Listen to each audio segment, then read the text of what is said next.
Alam mo ba yung pakiramdam na parang lahat ng tao sa paligid mo ay may plano na sa buhay? Tapos ikaw, napapaisip ka pa rin, anong course ba talaga ang para sa akin? Kung ikaw to, gusto kong sabihin agad, okay lang yan, hindi ka nag-iisa.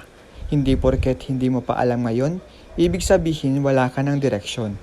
Minsan, hindi mo pa nakikita yung path mo kasi hindi pa tapos mabuo yung kwento mo. Sa totoo lang, ang pagpili ng kurso ay hindi lang basta pagpili ng trabaho sa future. Pagpili ito ng journey.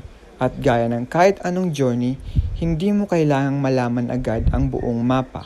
Ang importante, nagsisimula ka. Ngayon, paano nga ba pumili? Ito ang ilang bagay na pwede mong pag-isipan. Una, ano nga ang mga bagay na nagpapasaya sa'yo? Hindi kailangan sobrang grand, hindi simpleng bagay. Mahilig ka ba mag-drawing, mag-solve ng problems, o makipag-usap sa tao? Minsan, nandyan na yung clue sa mga bagay na ginagawa mo kahit walang pumipilit sa'yo. Pangalawa, ano ang strengths mo? Hindi mo kailangan maging perfect, pero saan ka mas nag-e-excel? Kasi real talk, mas madali mong mahalin ang isang bagay kung may konting galing ka na doon. Pangatlo, practical din tayo. Oo, importante ang passion, pero isipin mo rin, may opportunities ba sa kursong to? Anong klaseng buhay ang gusto mo in the future? Balance lang, hindi puro puso, hindi rin puro pera. Pang-apat, subukan mong mag-explore. Hindi mo kailangang ma-pressure na one choice for life na agad. Mag-research ka, makipag-usap sa mga taong nasa field na yan. Manood ka ng vlogs, magbasa.